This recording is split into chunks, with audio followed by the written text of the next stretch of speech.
just for the sake of time here, we've got a full program. Welcome, everyone. My name's Shannon Gerlach. I am the Marketing Communications Specialist here at the Koffman Southern Tier Incubator. We're very excited today to bring to you one of our last in our webinar series for the year, Grant Writing for Startups. This seemed to be a very popular topic and a very hot subject for everybody today. I just wanted to say how excited we are to be able to have Damon here with us and to be able to tap into his wealth of knowledge on this subject. Because we have a lot of folks that aren't either Koffman members or affiliated with the Koffman specifically, I'll give a quick elevator pitch as to who we are if you're not familiar. The Koffman is a startup incubator based here in Binghamton, New York. We are supported by and operated by Binghamton University. We're a hub of innovation and entrepreneurship dedicated to supporting startups at every stage of their journey. We offer resources like mentorship, funding, opportunities, cutting-edge facilities, and programming. Today's webinar is an example of how we work to equip our innovators with the knowledge and tools that they need to succeed. I will dive into Damon's background for everyone. Damon Diehl is the Director of Technology and Integration at the Luminate Accelerator in Rochester, the largest accelerator in the world, specializing in optics and photonics and imaging technologies. Through his work with Luminate and NextCorps, Damon has helped startups from around the globe secure resources and the support that they need to thrive. But what makes Damon especially relevant in today's topic is his extensive experience in grant writing, particularly in the startup space. He's not only a seasoned practitioner, but also the author of a book, Grant Writing from the Ground Up, where he breaks down the process of crafting compelling grant proposals with practical, actionable advice. Damon's deep understanding of the grant process and his passion for empowering startups makes him the perfect guide for today's session. In the webinar today, Damon is going to share some essential strategies for successful grant writing, focusing on how startups can leverage grants to fuel their growth. Following the presentation, we're going to have around 10 minutes for Q&A. If you can save your questions until that point and then pop them in the chat, we will get through as many as we can at that point. Without further ado, I will pass it over to Damon, and he will take us through the process of grant writing from the ground up. I feel like I have a lot to live up to now. Okay, so fantastic. As we just mentioned, I am Damon Diehl, and I am going to be covering my experience in writing research proposals. And this is a very broad strategy that I teach. It actually isn't even related necessarily just to science and technology, but I do come from it in that background. And specifically, I have a bachelor's degree in physics and mathematics and a PhD in optics. I have done a lot of things. When I graduated from university, I went and worked for a startup as a research scientist. And when they were acquired, I accidentally started a business as a grant writer, or I kind of hate the term. You don't write grants, you write proposals, but I'm going to have to live with the phrase. But rather than really teaching people how to write, I was teaching, I learned a strategy that I've ended up teaching other people as far as crafting compelling proposals. It's not really about the writing. I was a college professor for a couple of years at the community college, helping to build up a program in optics for technicians, a whole other story. I wrote a book on writing research proposals for an engineering society. I started at Luminate as a pitch coach, and then eventually moved into this position of technology integration. This is the strange little book that I wrote, Grant Writing from the Ground Up. It is very small. I was going to go grab a copy, and I don't have one with me right now. But what I'm going to be teaching is based a little bit on that book. I can't cover all of it, but it is step by step on an approach for starting from the very beginning and ending up with a compelling proposal using some tricks I use that make the process more efficient and even kind of a little bit fun. And it's already mentioned Luminate just very briefly, but we are a startup accelerator and we are the largest accelerator in the world for optics, photonics, and imaging. I know Binghamton by way of energy storage, but there is a pretty broad audience here. So if you are working with light in one way or another, I'm a good person to talk about because we give away $3 million a year in investment. So we bring 10 companies from around the world. We are a hybrid program. We run for 7 months. Our applications run until January, and the program's going to start in April. And we took the model of this and worked with Binghamton this year to help them build out a program for energy storage. But we've been around for 7 years doing this. And beyond that, let me move into what I'm going to be talking about today. And where I begin with is that every epic science project from stone to stern has begun as a research proposal. And the reason I say that was it was a very convincing druid who went and said, I would like you guys to drag boulders from hundreds of kilometers away to build something for me to study solar eclipses. That was probably one of the first difficult research proposals ever made. And then you go to CERN, which is just mad science, right? It is this massive particle accelerator located underneath the mountains of Switzerland. But still, all of them involve people giving you either an enormous amount of money or an enormous amount of time and effort. And how do you get people to do crazy things like that? And the first thing, though, I address is I get the question, where can I find a grant for all the time? And it makes me die a little bit on the inside because it's the wrong question. You don't go around looking for a grant for what you need to be thinking about um, is that people are looking to fund projects. They're not hiding them from you. And so it's a question of understanding who cares. It's not a question, like if you go to, for those of you here in the United States, if you go to grants.gov right now, there are thousands and thousands of opportunities. We are working on a project right now for building out metrology. And so we have looked at it from a few different ways. We've talked to some organizations and decided that's not the way to go, but we're approaching it from 4 different angles. There's not a lack of ways to do this. What you have to figure out is who cares. And so that's at the core is that you don't go looking for grants at the beginning. What you need to be doing is looking for stakeholders. You need to be figuring out who cares before you can go and figure out where the money is at. And I want to start with just a thought example. Let's say that you have developed some new revolutionary way to purify water. You don't go into this saying, where can I find a grant based on my ability to purify water? What you need to do is be thinking about who cares. You need somebody who cares in order to get this money. And so there are a few things that just off the top of my head occur there. People who need pure, clean water, who wouldn't have access to it necessarily. You can think about people in disaster areas. That's one of the biggest issues that happens in a disaster is that you don't have access to clean water. People are mostly made out of water. If you don't have it, you die. Similarly, space exploration. You have a limited amount of water. You have to figure out ways to recycle it, which I won't go into. But if you have a better way of doing that, then that's great.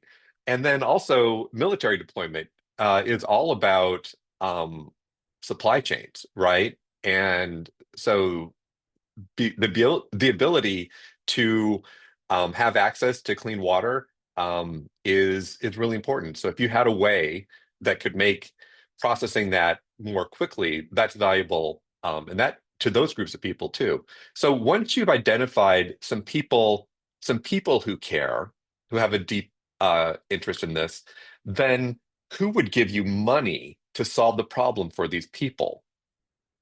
And for so for disasters, for example, you could think about FEMA and you could think about the Red Cross. Those are two organizations that go into disaster areas and try to help people in those situations. For space exploration, you have NASA is the easy one. If you are in Europe, you have the European Space Agency, and also there are a growing number of uh, private organizations looking into space exploration. So you look at SpaceX example, they haven't built their own space station yet, but eventually there's going to be more and more commercial interest in space. And there are definitely, as that goes forward, there are going to be people interested in outsourcing research. And so you could, if you're doing this kind of work, you could be thinking ahead to what are going to be some commercial applications for this. And finally, with the military, in the United States, you're talking about the Department of Defense, although you also do have National Guard. You can think about police forces and things like that as well. With that as a starter, then I'm going to be talking about two things broadly. And the first thing is, how do you go about identifying stakeholders in the first place? What's the process that led me to think about those three groups of people uh, if I had a method of purifying water? And then the second thing is, once you've identified those stakeholders, and again, that can be various levels. Like I said, you have the people who need the water, then the people who want to help the people who need the water. When you found a funding opportunity, how do you convince those stakeholders that your project is worth putting their money and effort into? And I uh, I developed this process when I was working on this book, Grant Writing from the Ground Up, as an acronym, and not a very clever acronym, but it works. And so these are 5 reasons that somebody might care about the kind of work that you're interested in doing, because again, it's not about what you want to do, it's about what people will pay you to do. So, what are 5 reasons that somebody might give you money to do your work, either academic or commercial? And the first thing is financial benefit. And that is because research that makes money means more money to fund the research. So if you're doing something that has a financial benefit to an organization, so for example, from a company, if you're coming up with a way for them to make more money, then that is a reason for them to give you money. And that is actually pretty broad, though, because if you are doing something that is advancing technology in one way or another, there's often an indirect economic impact of that. And so, as you are thinking about the project that you're doing and who might care about it, are there ways that the research you are doing can help make somebody more money? And for those of you coming from the startup world, that is very relevant. I originally came out of academia. This is a hard thing to plug into the minds of people working in academia, but I have a lot less trouble talking about this when I'm talking to people who are already entrepreneurs. They're already thinking about how is their work going to make money. A second thing is health benefits. And this is anything that is relating to keeping people alive. And that can involve um, medical issues, it can involve quality of life issues. So it's not all just medicine. And the nice thing about that is that almost all government agencies care about people. And so that means that there is actually a broad range uh, of potential areas where people are just going to care about the quality of life. You have the National Institute of Health, the National Science Foundation. I used to say that anything that has human in the title, like Health and Human Services, if it has the word human in there or it has health in there, it's a good indicator that that organization is going to put money behind research that involves health in one way or another. And another one is for academic benefits. And this is the one that is easy for people I'm working with in academia, but can sometimes be difficult for people who have a commercial bent. And so this is research that is going to extend the frontier of human knowledge in one way or another. And again, people in academia kind of think in this direction already, but when you are coming up with a technology, are there ways that a university or national lab might find what you're doing to be valuable? And a trick here, though, is that if you are doing something, for example, the National Science Foundation, for something to be considered academic, it generally needs to have some aspect that is innovative and significant. So the National Science Foundation, specifically, what is the significance of the work is a big question that they're going to is going to be asking.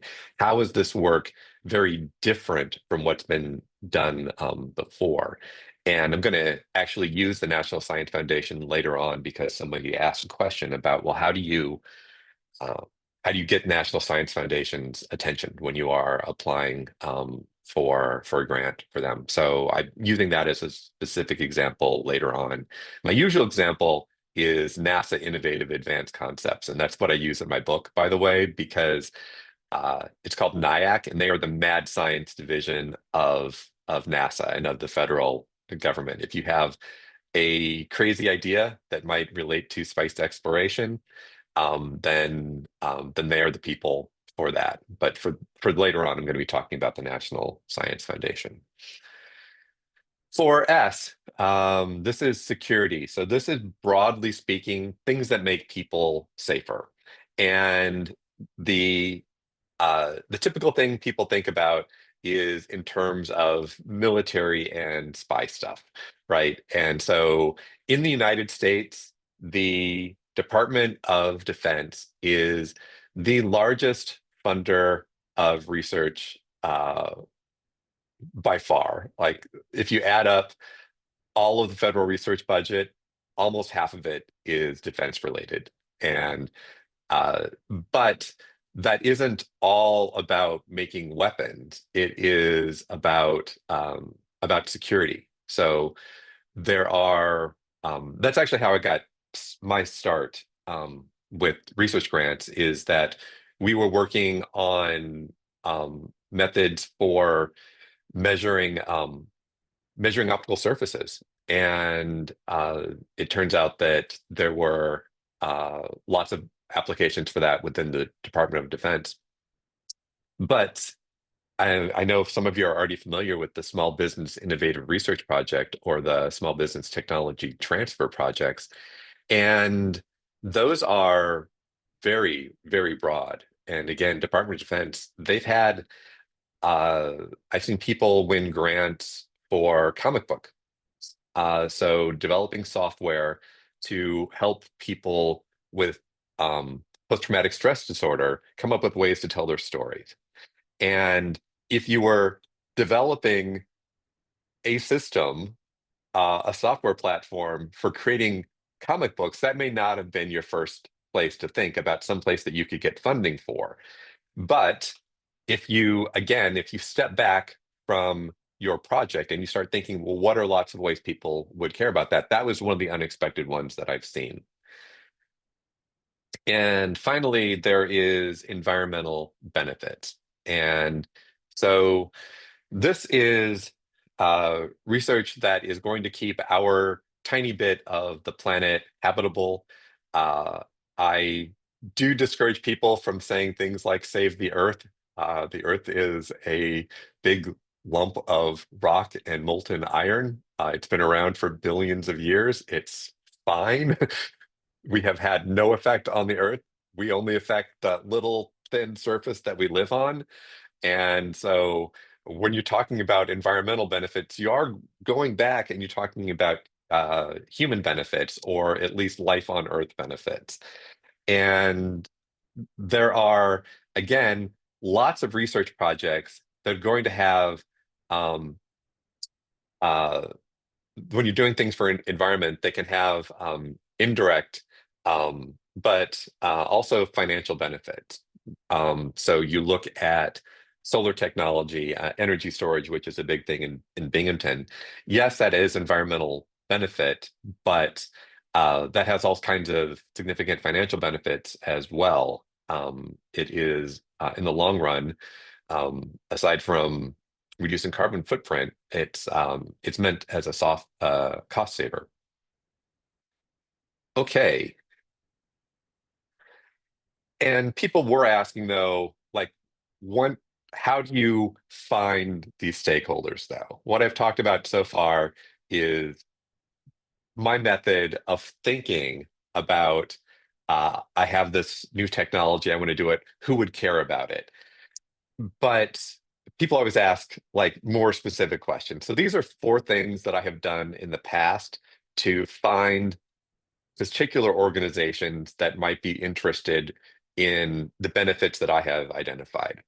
And the first one is writing on coattails. If you're coming from academia, you have already done this because you have been uh, almost certainly the research you're doing in graduate school was following up on a research project from before and before that and before that. And but also when I was working in a startup, the first project that we did was a partnership. So it's actually a more complicated story, but that we had actually lost. We had gone up against another company for a particular grant. They were friends of ours. This happened. They won and we didn't, but we helped them. And so by helping this other group of people on their research, we eventually were able to get our own research because we got on the radar of the people who they got to know us because we were doing work in their industry already. They were giving us funding indirectly, and then later on, they started giving us funding directly. Another method is reverse engineering, and so uh, this can sometimes make people a little bit uncomfortable, but there's nothing wrong with it. What it means is that go look at your competitors, right? And how are they getting funding? If you are in academia, look at look at the publications of your peers, and down there at the bottom is going to have we give thank you to such and such government organization. Well, then you know that that organization cares about what you're doing. And you can also look at not-for-profits working in your area because not-for-profits have to give very clear um, information about where their funding comes from. So if you have thought about who might care about my research, and that leads you to an area of not-for-profit work, then go through those pages and um, and look at their tax records, basically. A I mentioned before grants.gov. It is not only a source of current funding, you can look back in time. And so put in keywords that relate to your work and look for things that have been funded in the past.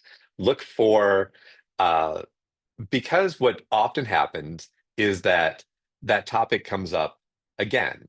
And either it's just a recurring interest, or it was people have tried something and it didn't work. And so that bubbles up to the top of a funding opportunity again. And finally, I used to give all this information about databases and things like that. It turns out now chatbots are better. Chatbots have uh, read um, very deeply. They're trained on large language models, and part of the large language models is everything on the internet. And I've helped people find, and again, I am not a professional grant writer. People, again, come up and ask me for things, and then I type things on the internet. Um, there used to be a website called Could you Google that for me, where people ask you an obvious question and then you type it in Google and give it to them.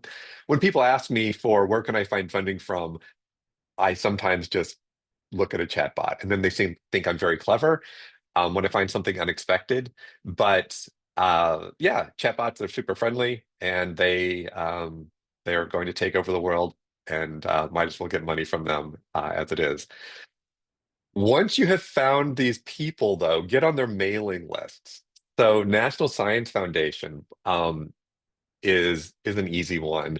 If you uh, but going back to this idea of stakeholders, people look at the National Science Foundation too much. And National Science Foundation likes to do basic research. Um, and so if you're looking to do something really commercial, um, they can be a little too far back, but also they're a sliver of the funding that is available. Again, Department of Defense in the United States, almost half. NASA, very big. So if you are doing something that you can think of as being of interest to agencies beyond National Science Foundation, I highly encourage it. We had a company uh, out of Luminate struggling with National Science Foundation, and we said you should really be doing agriculture grants. You're doing work in agriculture. Yes, you're doing basic research, but Department of Agriculture will pay you to do basic research. And now they've been hugely successful and they're mining an area that most people aren't. So they have a much higher probability. And the National Science Foundation, although it has some specific topics, it can be a bit of a shark tank where you're thrown in and you're competing against things that are not related to what you're doing at all. And how is a comparison made? Whereas some other agencies can be very specific about the problem. And if you are able to address a very specific problem, then and align yourself with that, then you have a very, very, very good chance of being successful with that. And so moving on to this idea of convincing the stakeholders once you have found them. And the issue here is that over half of grant applications that go in are just tossed out for being non-responsive. Right now, I'm looking at the early applications for the Luminate Startup Accelerator, and I can already tell you that in my preliminary one, I've thrown out half. And it's because they're not relevant. They have applied for something that they are not that they can't win. And that's a huge waste of your time is um, is applying for grants you can't win, applying for something that you don't qualify for, that's not in your field. Um, the people developing cosmetics really shouldn't be applying to the Luminate Startup Accelerator for deep tech in optics, photonics, and imaging. And yet we get them. Yoga schools, right? I mean, it's you just have to think. When uh, so what I'm going to show you here is some ways to make sure that you are applicable. And one thing, I guess, uh, I'm skipping a little bit here, which is I'm making the assumption you've already found subject you want to apply to, because I can't cover everything I teach. But I will say um, one thing, it's that once you think you've found a something that matches what you want to do, call the point of contact. And we just did this recently. Again, we're working on this idea for some metrology facilities. We we saw something with National Science Foundation. We called them and we said, "This is our idea," and they said, "No, this is not what we're looking to fund. We want to do one big piece of equipment, and you're talking about something small." And we could have wasted a lot of time writing up a grant proposal and sending it for something that was really good, really helpful. What we're trying to do is fantastic. It's going to be so good. But this particular group at the National Science Foundation doesn't give money for that. And so it's expensive to write grants. The opportunity cost for that when you're a startup is large. And so do your work up front to figure out, how am I sure that I qualify for this in the first place? And what I do is, and this is taken from one of my, this is a solicitation. This is from NIAC, the agency that I love. But I go through and I read all 100 whatever pages of a request for proposal.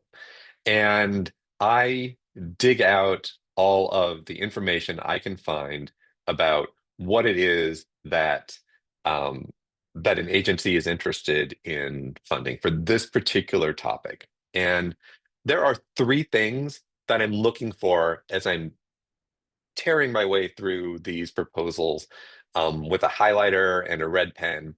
And that is information about the program, the rules for the proposal, and then the project requirements. What kind of a project is going to be responsive to what they're doing? And with this idea of information, that is going to be things that you want to be able to use as a reference as you are putting a proposal together. Simple things like figuring out what your program officers' names are for when you have these questions. What's the help desk phone number? Because that can save you a lot of time instead of banging your head against a wall. And there are often related documents, so you have the request for proposal, but then it'll have links to other things that you should be aware of. Well, go through and find all that information and know it up front before you start doing any writing. And the next thing is the proposal rules. And this is the worst way to have a proposal rejected, right? By having your margin the wrong size, by having too many pages, by having your font too small. Go through and read those rules really carefully. And the first thing that I do before I start writing a proposal is I format a document. I go through and I set my margins and I set my fonts and I lay out the structure for the sections that I have to have in the order I have to have them. I put little notes about what has to be in each section. If there's a word limit or a page limit for those sections, I get all that information up front because it is, I call it formatting hell, right? That if you have written a proposal and then you try to format it after the fact, it's a nightmare. If you're working with lots of different authors and they've all been doing different things, and then you have to merge that at the end, it's a nightmare. I have watched people cry because they had worked on a proposal. One of the co-authors put in some materials. They had it to 15 pages and it went to 25, right? And it's the day of the proposal, and they have to now cull this whole thing down. And if they had just been working from this from the beginning, then and I'm going to admit something right now. I had a proposal rejected for for a formatting rule violation. And it is the worst loss I ever had. It was something, I went to the Army and we had done a proposal to the Army before and were successful. This was a follow-up. It should have been easy to get. But what happened, which I had missed, was that the Army had decided to change whether or not the form for the cover page counted toward your page limit or not. And so we did our cover page, we made our proposal 20 pages long, but that first page made us 21 pages. And because it's the military, they just rejected it. Didn't get any. The only way we found out later on was secretly. The person who wanted to give us the money in the first place contacted us and said, your proposal was 1 page too long. And then that funding opportunity went away. It was gone. And I will say that this did lead on to our coattails situation that I mentioned before, where we partnered with somebody else. But we had it in the bag, right? We were 1 page too long. Don't ever let that happen to you. Learn from my mistake. And the final thing is project requirement. And this is all of the things that someone is going to be looking at. This is the guts of what you're trying to do. You need to understand what is the intent of the sponsor for giving money in the first place. What are the specific goals that this specific solicitation has? And then go to the end and look at the review criteria. When you're being graded, what are people going to be looking at for you?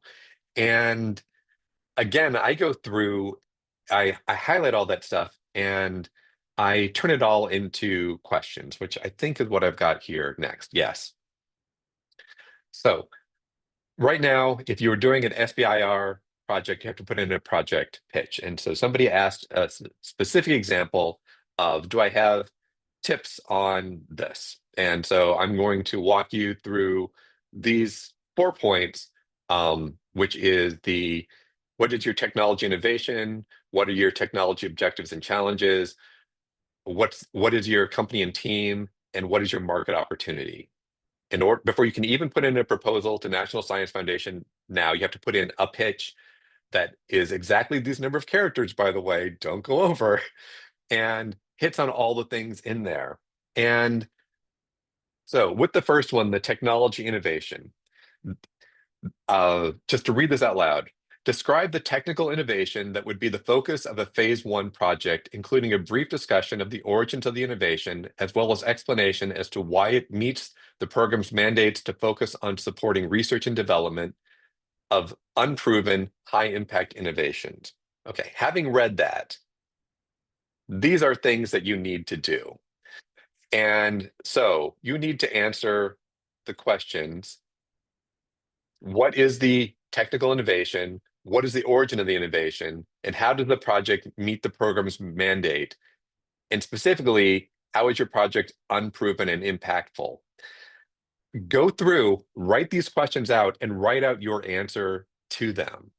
Before you do anything else, before you do anything else in your proposal, write down your answers to these questions. And again, in the book, I go into tremendous detail about how to structure a proposal built around this. But what happens all the time is that people don't answer these questions. And if you're not answering these questions, then you're not responsive. If you're not responsive, then you're not going to be asked to do the next part of the project. So if you can't clearly explain what that technical innovation is, and I'm doing some reviews for a competition right now, and I just want to bang my head because I just need you to tell me what you're doing, and I can't figure it out. You've written a paragraph, and I still don't understand what you're doing. Uh, as a reviewer, I don't have time for that, right? When people apply to Luminate, I have 130 applications. I have 10 spots. If I have to struggle to understand what your innovation is, I'm just not going to. I'm just not going to do it, right? I don't have the time. I only have to have 10 good companies. That's my job. 10 good companies. Doesn't have to be the best 10, just have to be 10 really good companies. I'm not gonna struggle for this. And then in this case, they want to know the origin of your innovation. So be able to explain to National Science Foundation, where did this idea come from? That's a much more fuzzy question. Department of Defense is never going to ask you, where did you get your idea from? National Science Foundation cared, so make sure you say that.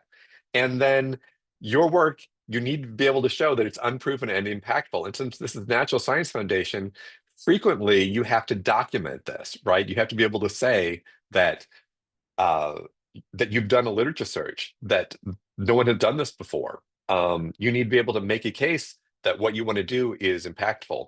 In this tiny amount of space, not a lot to work with, but if you are able in this grant pre-proposal to say how what you're doing is unproven or impactful, make some specific citations for that, that's going to raise you to the top of a pile rather than, again, with National Science Foundation, rather than asking people to trust you. The next part here, reading this for the technical objectives and challenge, describe the R&D or technical work to be done in a phase 1 project, including a discussion of how and why the proposed work will help prove that the product or service is technically feasible and or significantly reduce technical risk. Discuss how ultimately this work could contribute to making the new product, service, or process commercially viable and impactful. The section should also convey that the proposed work meets the definition of R&D rather than straightforward engineering or incremental product development tasks. And these are 4 questions you should be able to answer based on what's there. What is your R&D or technical work that you're going to be doing for the project? Define the scope of what you want to do. How and why will the proposed work help prove that the product or service is technically feasible? So this is an SBIR. You're proposing a particular project and you have a big vision. How is this project going to support that big vision?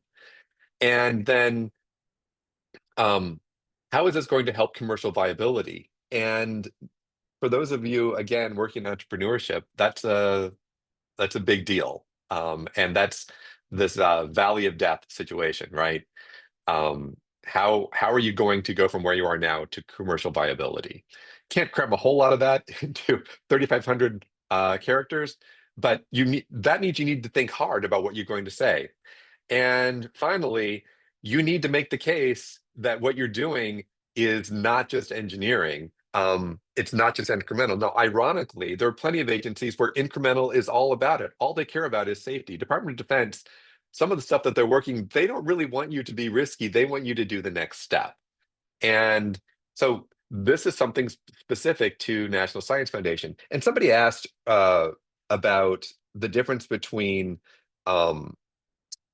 doing proposals for academia and doing proposals for industry. And the approach isn't fundamentally different than what I'm doing here, but that bit about commercial viability is one thing that you don't have to worry about in academia for sure. But that's not even always the case as well. So my real point is read everything really carefully, and that's how you know what the difference is going to be between the two is answer what's asked for. If you do that, then you're going to answer that question on your own.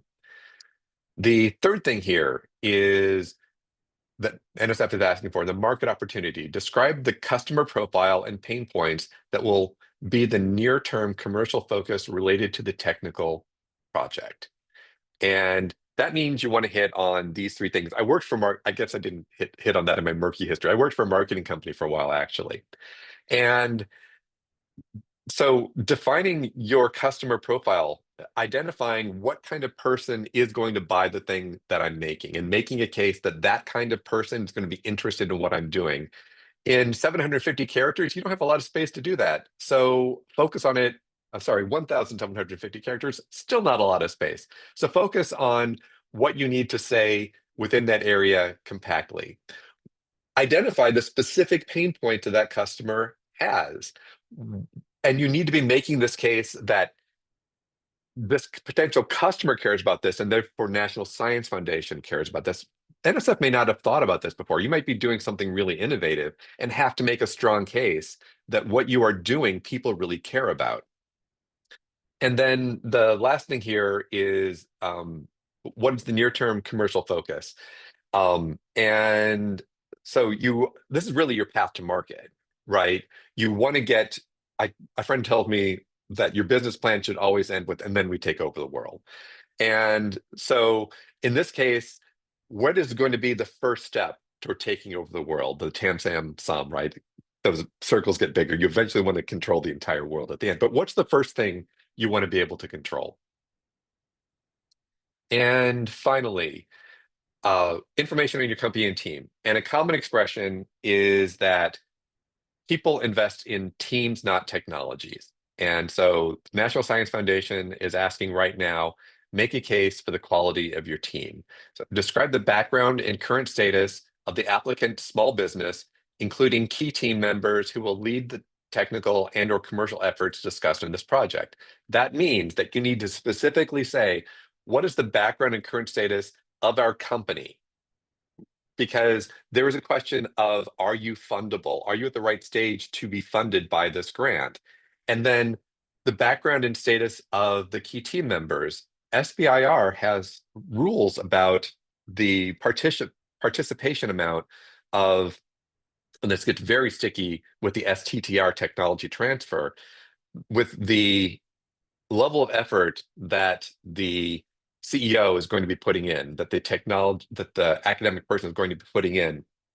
So this is a place where you could fumble your entire proposal by misrepresenting how much work the individual people on your team are going to be able to do for the project. And so that ends my 45 minutes of cramming your head full of my advice on the very least you need to know to write a responsive proposal. And I am going to do just a little bit of uh, promotion here, which is that I know this is a broad audience. If you are developing a technology that has photons in it in any kind of way, optics, photonics, and imaging, we're interested. So Luminate is accepting applications right now through January 10th. And you're welcome to contact me to learn more about it. But if you're doing something that involves light in some way or another, then I would love, as a startup, I would love to hear more about what you're up to. And uh, this is the link to the book that I wrote for SPIE. I am trying to give the publisher to do a discount for the people who attended this. And so maybe, I know you want to rush out and buy the book, but maybe wait until you hear from Shannon, because I might be able to save you some money on it from the publisher. And Shannon, that wraps up what I wanted to cover today. I think I nailed my 1 hour and 50 minutes. I So think you sorry, did. my 50 minutes. Yeah. No, that was perfect. Thank you so much. Yes, and as Damon said, he's going to try and work on a coupon code. So we send a follow-up email to everyone that registered. It'll most likely be tomorrow with a recording, link to the recording of the webinar, and then some slides from Damon from the presentation. So hopefully we'll be able to get that, and we'll pop that in that email that will go out to everybody. We've got some time for Q&A. If anyone has any questions, we had one pop up that we can start with, but if you have any questions, feel free to pop them right into the chat, and we'll get to as many as we can in the next 10 minutes. The first one that came in said that we are a Canadian company. Can we apply for grants in the US, or do we need to register a company in the United States in order to qualify for those grants? That's a very broad question, right? And the answer is yes, there are grants that you can get in Canada. I can't give you the specifics. That's where you have to do homework on who in the United States would care, and then who would fund that kind of work. But as a specific example, though, we have a company from last year that was doing some quantum source work that related to Department of Defense. And not all countries can work with the United States Department of Defense. Canada is one of them. And so they didn't have to form a partnership in the United States, but but for the Small Business Innovative Research Grants, you wouldn't qualify because you have to be a US citizen. But other opportunities, yeah, for sure. Great. Next question. How important is an abstract or executive summary? Do you reject proposals after reading just the abstract? Uh, yes, because from the abstract, you can determine whether something is responsive, right? So it's possible to fumble the responsiveness at the abstract level. And one thing that in uh, I, I teach people a trick in the book, and but maybe I'll just send that as an email for writing really good abstracts, because there are some very specific questions that um, when I was going through what I said with the National Science Foundation, if you wrote a one sentence answer to every single one of those questions and smashed them together, you would have a very good abstract. So uh, abstracts very, very important. This pre-proposal from National Science Foundation, you can fumble your entire grant before you get started. But yeah, people tend to write abstracts at the end and kind of slap something together without realizing that that's the first thing I see. Okay. Perfect. We did have some pre-questions that had come in based off of folks' registration. Let's see. How do you raise funding without jeopardizing your IP? It says many investors usually want to know what it is you're developing before they give you any money. That's that's complicated because that's a lot more than grant proposals. The nice thing about a grant is that you're not giving away equity in your company. However, that does sometimes have uh, have issues with what you need to report, and uh, so you have to be a little bit cautious there. The I love the SBIR program. It helped start my career. And in that one, nothing more than your abstract gets shared. It is a federal offense for someone to start sharing your work outside of that scope. Particularly Department of Defense will really clamp down on somebody who's trying to give away work that you're doing. Um, so yeah, it's I hate to say it depends, but it depends. But that's also why I say read things really carefully. Um, and with the you're talking about investors knowing that you're developing. Uh, that's an investor is different than what I'm talking about as far compared to what a grant. I don't want to get too far off in that direction, except to say think about what they care about, right? Uh, not all investors are good investors. I'll just leave it at that. Um, okay.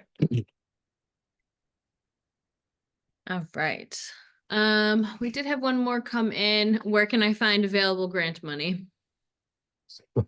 Um, so I think you missed my first sentence, but uh, you have to uh, it's not hidden. Um, Shannon will send out slides, but the very first thing I just can't reiterate enough is who cares, right? If you've got something that you're doing, figure out who cares about it. And then once you have figured out who cares about it, then you can start thinking about who might provide you money for that. But the first thing is to make a really strong case that somebody cares about what you're doing. And then and I had my four little hints earlier on about things that you can do once you know who cares to help you find some very specific people who might have some funding for you. Great. Do you think that if a startup partners with an organization like a university or a research organization, that this helps with grants, with grant writing applications, or does it complicate applications more? Oh gosh. It depends. The nice thing about working with the university is that they have an entire machinery related to sponsored research. And so when you are working with a university, there are people with decades of experience in writing research proposals who can help you.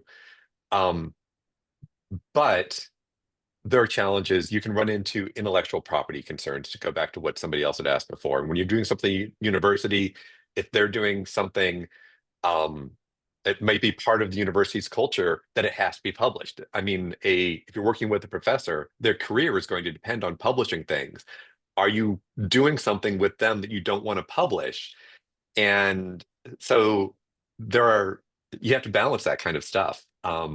But I've done, I've had good success working with universities, and again, I used to be academic and working with people outside of it. So I definitely see a lot of benefits. Just go into it um, understanding the rules.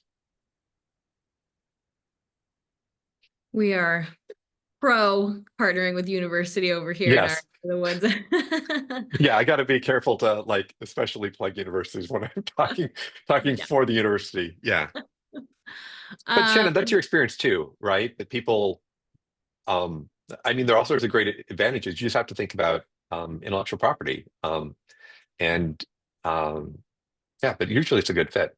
Yeah, one that comes to mind for me, and I don't know if any NextCorps Luminate companies have taken advantage of this, but we have companies that go through the Fuse Hub manufacturing grants every Mhm. year, and that either the Koffman or our department on campus, or we have plenty of other departments on campus that we've had our startups partner with and apply together and work on them together. And we've always found that two heads are better than one and Yeah. having both aspects of the startup on one end and the university on the other is helpful in many different ways. But yeah, that's definitely our experience as well. I think we've got time to take one more. We have if I want to target municipal police and fire departments as customers for my technology, how can I do that? That's interesting. We had a company from the first year of Luminate called Bounce, and they have been very successful um, in what you're talking about. And the way that they got there was through the SBIR program, and so particularly Department of Defense, and that helped them refine what they make is a ball with cameras around it that you can throw and do surveillance that way. And it required a lot of research and development, and they were able to do a lot of that rightness study on the Department of Defense's dime, and then sell it to the Department of Defense. And then from there, you see for better or for worse, you see a lot of technology trickle from the military into the police force. And so that now police force definitely does use, and you see it used on TV as well. TV cops use them. Um, and that's how, that's one strategy I would use there, is to see if you can get some Department of Defense um, money for that. Perfect. All right. Well, we are just about out of time. As I had said before, we will send a follow-up email with the recording of this and some slides from Damon's presentation. Feel free to share those with anyone else you think that this would be helpful to. And I surely learned a lot this afternoon. And Damon, thank you so much for your time and your expertise. And I'm going to hit up tinyurl.com/deal grant book and get myself a copy of grant writing from the ground up. And I hope that everyone else does as well. But thank you so much. And we will see everyone next month for our final webinar of the year. Okay, great. It was a pleasure, everybody. And I hope to see some of you apply to Illuminate as well. Talk to you later. Absolutely. There are friends up at NextCorps and with Luminate, so please apply. Thank Okay. you.